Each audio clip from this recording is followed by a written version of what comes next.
Hello hi, പുതിയൊരു വീഡിയോയിലേക്ക് എല്ലാവർക്കും സ്വാഗതം. ഇന്ന് ഞാൻ നിങ്ങളുമായി ഷെയർ ചെയ്യുന്നത് നമ്മുടെ മാരിയോ ജോസഫ്. അപ്പോൾ അദ്ദേഹത്തിന് ഈയിടെ ഈ തലക്ക് കുറച്ച് വെളിവ് കുറഞ്ഞ പോലെയാണ് കാണുന്നത്. എന്തായാലും അദ്ദേഹത്തിൻ്റെ സമനില തെറ്റിക്കൊണ്ട് ഇന്നൊരു വീഡിയോ നമ്മുടെ അഖിൽ മാരാർ പറഞ്ഞ കാര്യത്തെക്കുറിച്ച് അത് മുസ്ലിങ്ങളുടെ മേലിലേക്ക് തള്ളിക്കൊണ്ട് ഒരു വീഡിയോ ചെയ്തിട്ടുണ്ട്. അദ്ദേഹത്തിന് എന്തായാലും കിളി പോയിട്ടുണ്ട്. എന്തായാലും അദ്ദേഹം പറഞ്ഞ വീഡിയോ ഒന്ന് കണ്ടുവരാം. സമാധാനം. കേരളത്തിൽ പൊതുവെ എല്ലാ മനുഷ്യർക്കും, പ്രത്യേകിച്ച് വേൾഡിലെല്ലാം ഉള്ള മലയാളികൾക്ക് ഒരിച്ചിരി ഇഷ്ടമുണ്ടായിരുന്ന ഒരു വ്യക്തിയുടെ ഏങ്ങലാണ് ഈ വീഡിയോ. ഒന്ന് കേട്ടു നോക്കിയേ. ഇന്നലകളിൽ എൻ്റെ ഒപ്പം ഉണ്ടായിരുന്ന മുസ്ലിം സമൂഹത്തിലെ ഒരുപാട് നല്ല സുഹൃത്തുക്കൾ, അവർ ഞാൻ ഈ 2020 ഇന്ത്യയുടെ ഭാഗമായ ആ നിമിഷം, ആ മൊമെന്റിൽ അവരെന്നെ തെറി വിളിക്കാൻ തുടങ്ങി. പ്രിയപ്പെട്ട അഖിൽ മാരാർ, താങ്കൾക്ക് അനുഭവത്തിലൂടെ ഇപ്പോഴെങ്കിലും ആ ഒരു സമുദായത്തെ മനസ്സിലായല്ലോ. ഞാൻ ആഗ്രഹിക്കുകയും പ്രാർത്ഥിക്കുകയും ചെയ്യുന്നു, നമ്മുടെ രാഹുൽ ഈശ്വറിനും ഇങ്ങനെ ഒരു ബോധം ഉണ്ടാകട്ടെ, അല്ലെങ്കിൽ ഇങ്ങനെ ഒരു അനുഭവം താമസിയാതെ ഉണ്ടാവട്ടെ. അല്ല, അതുണ്ടാകും, തീർച്ചയാണ്. മുണ്ട് പൊക്കി നോക്കി വെടിവെച്ച് കൊന്ന ഒരു ഇന്ത്യൻ പൗരൻ, ഒരു മലയാളിയെ, അദ്ദേഹത്തിന്റെ വീട്ടിൽ നമ്മൾ പോയി അവരെ കണ്ട ഒരു ഫോട്ടോ കണ്ടിട്ട് പോലും ഇവർക്ക് സഹിക്കാൻ കഴിയുന്നില്ല. ആ ഫോട്ടോ ഇടയിൽ വന്ന് ഇവർ തെറി വിളിക്കുകയാണെന്നുണ്ടെങ്കിൽ എത്രത്തോളം അപകടകരമായ ഒരു സാഹചര്യത്തിലൂടെയാണ് നമ്മളൊക്കെ കടന്നുപോയിക്കൊണ്ടിരിക്കുന്നത്. ഞാനിപ്പോൾ പറയാൻ പോകുന്ന കാര്യം പറയാൻ തികച്ചും യോഗ്യൻ ഞാനാണ്. കാരണം ഇന്ന് കേരളത്തിലെ ഏറ്റവും ഉന്നതമായ മുസ്ലിം പണ്ഡിതന്മാരുടെ കീഴിൽ പഠിക്കാൻ ഭാഗ്യം കിട്ടിയ ഒരാളാണ് ഞാൻ എന്ന് തന്നെ പറയട്ടെ. അതായത് ഞാൻ ജനിച്ചത് ഒരു അസുലുള്ള മുസ്ലിം മോമിൻ കുടുംബത്തിലാണ്. അതുപോലെ തന്നെ പഠിച്ചത് ദർസും മദ്രസയും അറബി കോളേജും ഒക്കെ തന്നെയാണ്. അതുകൊണ്ട് ഇസ്ലാമിനെ നന്നായി അറിയാവുന്ന ഒരാളാണ് ഞാൻ. അപ്പം ഞാൻ താങ്കളോടൊരു കാര്യം പറയാം. സകല ഉസ്താദുമാരുടെയും മുസ്ലിമീങ്ങളുടെയും വാക്കുകളിൽ 2-3 ടേംസ് നിങ്ങൾ പഠിച്ചു വെക്കുന്നത് നല്ലതാണ്. 1 ഉമ്മത്ത്, 2 കൗമ്, 3 മൂമിന്, 4 മുസ്ലിം എന്നൊക്കെയുള്ള കുറേ ടേംസുകൾ ഓർത്തു വെക്കണം. മലയാളത്തിൽ വേണമെങ്കിൽ അതിന് എന്താ പറയുക, ജാതി എന്ന് പറയാൻ പറ്റില്ല. അത് അറബി അറിയാവുന്നവർക്ക് കറക്റ്റ് പറയാൻ പറ്റുള്ളൂ. എന്നാൽ പോലും ഞാൻ ഇത്ര പറഞ്ഞുതരാം. നമ്മുടെ ഉമ്മത്തിങ്ങൾ എന്ന് പറഞ്ഞാൽ നമ്മുടെ സമുദായക്കാർ അല്ലെങ്കിൽ നമ്മുടെ ജാതിക്കാർ എന്ന് മനസ്സിൽ കരുതുക. ഇവരുടെ ഒരു പ്രത്യേകത, അവരുടെ കൂട്ടത്തിൽ അവർ പരസ്പരം അന്യായ സ്നേഹത്തിലായിരിക്കും. അവരുടെ കൂട്ടത്തിലുള്ള ഒരാൾ തെറ്റ് ചെയ്താൽ പോലും പുറമേ നിന്ന് ഒരാൾ വന്ന് തൊടാൻ പറ്റൂല. അവരെ സംരക്ഷിച്ചിട്ടുള്ള. അതുകൊണ്ട് അവരുടെ കൂട്ടത്തിൽ കുറേ ഈ പൊട്ടിത്തെറിക്കുന്ന ബോംബായി മാറി അത്ര ക്രൂരരോ ലോകത്ത് മൊത്തം ചെയ്താലും മറ്റ് മുസ്ലിമീങ്ങൾ ഒന്നടങ്കം അവർക്കെതിരെ നിൽക്കില്ല. ഐ റിപ്പീറ്റ്, തീവ്രവാദികളായ മുസ്ലിങ്ങൾക്കെതിരെ തിരിയാൻ പോലും ഇവർക്ക് പറ്റില്ല. ഇവർ മറ്റുള്ളവരെ സൂചിപ്പിക്കാൻ വേണ്ടി അതൊക്കെ തെറ്റാണ്, അതൊക്കെ ക്രൂരരാണ്, അതൊക്കെ അങ്ങനെയാണെന്നൊക്കെ പറഞ്ഞാലും ഇവർ ഒറ്റക്കെട്ടായിരിക്കും. എന്നും എപ്പോഴും ഒറ്റക്കെട്ടായിരിക്കും മുസ്ലിം ഉമ്മത്ത്.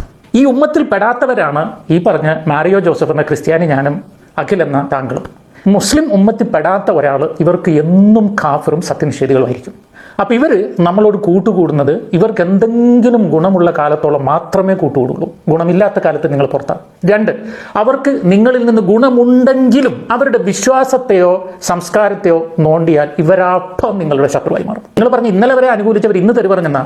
ഇന്നലെ ഇന്നൊന്നുമില്ല, ഇപ്പോൾ അനുകൂലിച്ചവർ ഒരു സെക്കൻഡ് അവരെ നോണ്ടിയാൽ അപ്പം നിങ്ങളുടെ ശത്രുവായി അവർ മാറും.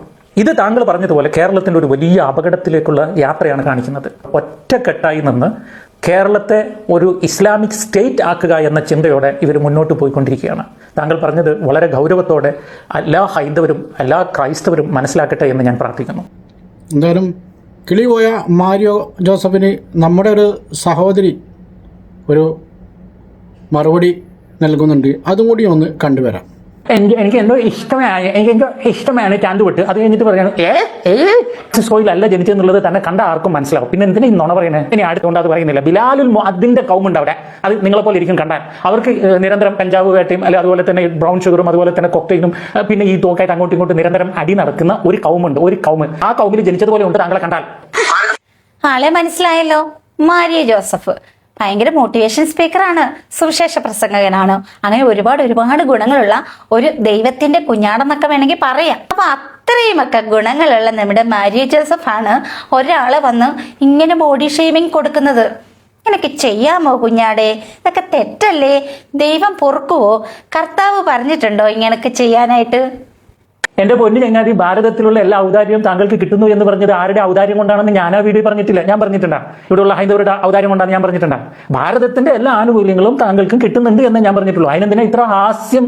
താങ്കൾ കുറെ ഹാസ്യത്തിലൂടെ ജനങ്ങളെ പറ്റിക്കുകയാണ് എന്ന് പറഞ്ഞാൽ ഇപ്പം ജനങ്ങളെല്ലാം ഭയങ്കര സ്ട്രെസ് ആയിരിക്കുമ്പോൾ കുറച്ച് ചിരിക്കാൻ വേണ്ടിയിട്ട് നിങ്ങളുടെ ഈ കോമാളിത്തരം കണ്ടിട്ട് അവർ ചിരിക്കുമ്പോൾ ആ കൂട്ടത്തിൽ കുറച്ച് വർഗീയ വിഷവും കൂടെ അങ്ങ് കുത്തി കയറ്റുന്നതല്ല താൻ ചെയ്യുന്ന പണി.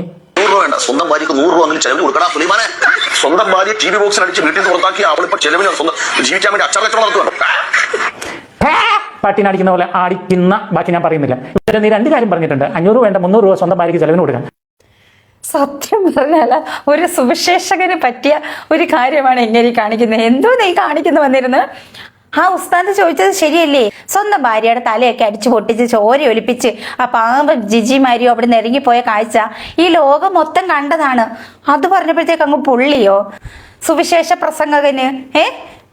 അല്ല, നിങ്ങൾ ചെലവിന് കൊടുത്തിട്ടാണോ അവർ കഴിയുന്നത്? സത്യം പറഞ്ഞിട്ടല്ലോ, ഈ മാരിയ ജോസഫിന്റെ വൈഫായ ജിജി മാരിയോ അവരോട് ഇപ്പം നല്ല ബഹുമാനമുണ്ട്. രണ്ടുപേരും തമ്മിൽ തല്ലി പിരിഞ്ഞപ്പോൾ രണ്ടുപേരെയും കുറ്റം പറഞ്ഞായിരുന്നു. കാരണം എന്താ വെച്ച് കഴിഞ്ഞാൽ രണ്ടുപേരും മോട്ടിവേഷൻ സ്പീക്കർ ആയിരുന്നല്ലോ. അപ്പൊ അത് വെച്ചിട്ട് യാതൊരുവിധ യോഗ്യതയും ഇല്ലാത്തവരാണ് നിങ്ങൾ, മറ്റുള്ളവർക്ക് മോട്ടിവേഷൻ ക്ലാസ് എടുക്കാൻ വേണ്ടിയിട്ട് എന്ത് യോഗ്യതയാണ് എന്നൊക്കെ ചോദിച്ചിട്ടുണ്ടായിരുന്നു. അതിൽ നിന്നൊക്കെ ഒത്തിരി മാറി നിങ്ങളുടെ ഭാര്യ. കാരണം അവർ സ്വന്തമായിട്ട് ഒരു ബിസിനസ് ഒക്കെ സ്റ്റാർട്ട് ചെയ്തു. അവർ സ്വന്തം കാലിൽ ഇപ്പം നിന്ന് നല്ല രീതിയിൽ ജീവിതം മുന്നോട്ട് കൊണ്ടുപോവാണ്. അയ്യോ എൻ്റെ ജീവിതം തകർന്നേ എന്നും പറഞ്ഞിട്ട് അവരവിടെ അവസാനിച്ചു പോയില്ല. ആ സ്ത്രീയോട് വളരെയധികം ബഹുമാനമുണ്ട്. പക്ഷെ നിങ്ങളുടെ ഈ പ്രവൃത്തിയും കോമാളിത്തരവും കാണുമ്പോൾ പുച്ഛം തോന്നുകയാണ് മിസ്റ്റർ, പുച്ഛം. 4 വീടുണ്ടോ, ഒരൊറ്റ വീട്ടിൽ നിന്ന് അവളെ പുറത്താക്കിയിട്ടില്ല. അവിടെ 4 വീടും അവർ സുഖമായിട്ട് എൻജോയ് ചെയ്യുന്നുണ്ട്. ഇതെല്ലാം ഞാൻ പണിയെടുത്തുണ്ടാക്കിയതാണ്, അല്ലാതെ അവളുടെ വീട്ടിൽ നിന്ന് കൊണ്ടൊന്നുമല്ല, പണിയെടുത്തുണ്ടാക്കിയതാണ്. എന്താ പണി? ഈ കള്ളങ്ങളെല്ലാം വന്നിരുന്ന് സോഷ്യൽ മീഡിയയിൽ വിളിച്ചു പറഞ്ഞ് എടുത്ത മോട്ടിവേഷൻ ക്ലാസ്സോ, അതോ ഈ സുവിശേഷ പ്രസംഗമോ, അതോ ചാരിറ്റിയുടെ പേരിൽ ഒഴുകിയെത്തിയ കോടികളോ? എന്താ അങ്ങനെ പണിയെടുത്തതല്ലേ ഈ 4 വീടും?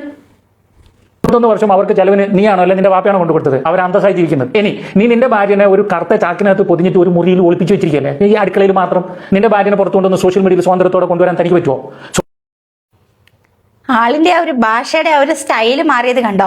ശാന്തിയായിരിക്കണം, ക്ഷമയായിരിക്കണം, നമ്മൾ ക്ഷമിക്കാൻ പഠിക്കണം എന്നൊക്കെ ഒരുപാട് തവണ വിളിച്ചു കൂവിയ ഒരു മനുഷ്യനാണ്.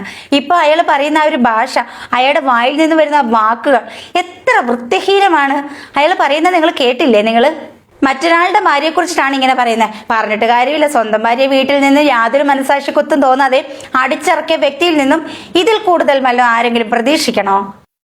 സോഷ്യൽ മീഡിയ അല്ലെങ്കിൽ പരസ്യമായിട്ട് ബിസിനസ് ചെയ്യിപ്പോൾ പുറത്തിറക്കാൻ തനിക്ക് പറ്റുമോ? തനിക്ക് പറ്റില്ല എന്ന് വിചാരിച്ചിട്ട് ഞാൻ എൻ്റെ ഭാര്യയ്ക്ക് സ്വാതന്ത്ര്യം കൊടുത്തില്ല, അസൂയപ്പെട്ടിട്ട് കാര്യമില്ല. എങ്ങനെ അവൾ ഇനിയും ബിസിനസ് ചെയ്യും, അവൾ ഇനിയും കാശുണ്ടാക്കും. അത് ഞങ്ങൾ പരസ്പരം ഷെയർ ചെയ്യും, ഞങ്ങൾ സുഖമായിട്ട് ജീവിക്കുകയും ചെയ്യും. ആഹാ, ഇപ്പൊ നിങ്ങളങ്ങ് സ്വാതന്ത്ര്യം കൊടുത്തു, നിങ്ങളങ്ങ് ബിസിനസ് ചെയ്യാൻ എല്ലാ സഹായവും ചെയ്തു കൊടുത്ത് നിങ്ങൾ സന്തോഷമായിട്ട് ജീവിക്കുന്നു. ഞങ്ങൾ എന്താ പൊട്ടനാ? നിങ്ങളുടെ വിചാരം ഞങ്ങളൊക്കെ പൊട്ടന്മാരാന്നാ? ഞങ്ങളെല്ലാം കണ്ടും കേട്ടും ഇവിടൊക്കെ തന്നെ ഉണ്ടായിരുന്നു. അവർ ചെറിയ ഒരു കുപ്പിയിൽ അച്ചാറിൽ നിന്നും തുടങ്ങി ഇപ്പൊ അത്യാവശ്യം നല്ല രീതിയിൽ ആ ബിസിനസ് വളർത്തിയെടുത്തു. അത് അവരുടെയും അവർക്ക് ചുറ്റുമുള്ള അവരുടെ മക്കളെയും അവരുടെ ബന്ധുക്കളുടെയൊക്കെ കഷ്ടപ്പാടാണ്. അതെല്ലാം അവർ സോഷ്യൽ മീഡിയയിലൂടെ ഇട്ടതുകൊണ്ടാണ് ഞങ്ങൾ ജനങ്ങൾ അതൊക്കെ മനസ്സിലാക്കിയത്, ഞങ്ങൾക്ക് അറിയാൻ സാധിച്ചത്. എന്നിട്ട് ഇപ്പൊ അതിന്റെ ക്രെഡിറ്റ് ഓസിനങ്ങ് അടിച്ചെടുക്കുവാണോ മോട്ടിവേഷൻ സ്പീക്കറെ? എന്തുവാണ് അങ്ങാടി തോറ്റേനെ അമ്മയുടെ നെഞ്ചത്ത് എന്ന് പറഞ്ഞാൽ വല്ലവൻ്റെ കുടുംബത്തിലെ രാജ്യങ്ങൾ വിളിച്ചു പറഞ്ഞിട്ട് ആസ്വദിക്കുന്നതാണോ ഡിഫൻസ്? അറിവ് എന്താ പാടേ? ഇത് തന്നെ ഞാൻ അങ്ങോട്ട് ചോദിക്കുകയാണ്. അങ്ങാടി തോറ്റതിന് അമ്മയോടാണോ? വീട്ടിൽ നിന്നും എന്തായാലും നമ്മുടെ കിളിപോയ ഇദ്ദേഹത്തിന് നല്ല ഒരു മറുപടിയാണ് നമ്മുടെ സഹോദരി നൽകിയത്. എന്തായാലും ഉസ്താദിൻ്റെ ആ ഒരൊറ്റ മറുപടിയിൽ ഇത്രയും കിളി പോകണമെന്നുണ്ടെങ്കിൽ അത് ഒരു അടിപൊളി മറുപടി തന്നെയാണ് ഉസ്താദ് ഇദ്ദേഹത്തിന് കൊടുത്തത്. എന്തായാലും സംഘപരിവാറിൻ്റെയും അതുപോലെ ക്രിസംഗികളുടെയും പിന്തുണ കിട്ടാൻ വേണ്ടി ഇനിയിപ്പോൾ ആകെ രക്ഷ അതേ ഉള്ളൂ. അപ്പോൾ അതിനു വേണ്ടി പരമാവധി ഈ ആരിഫ് ഹുസൈനൊക്കെ ചെയ്യുന്ന വീഡിയോയുമായി തരികിടയുമായി ഇദ്ദേഹം വന്നിട്ടുണ്ട്.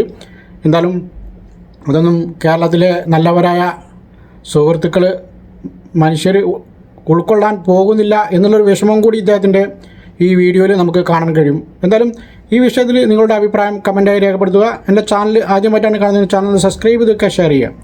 പുതിയൊരു വീഡിയോയുമായി വീണ്ടും കാണാം. ബൈ.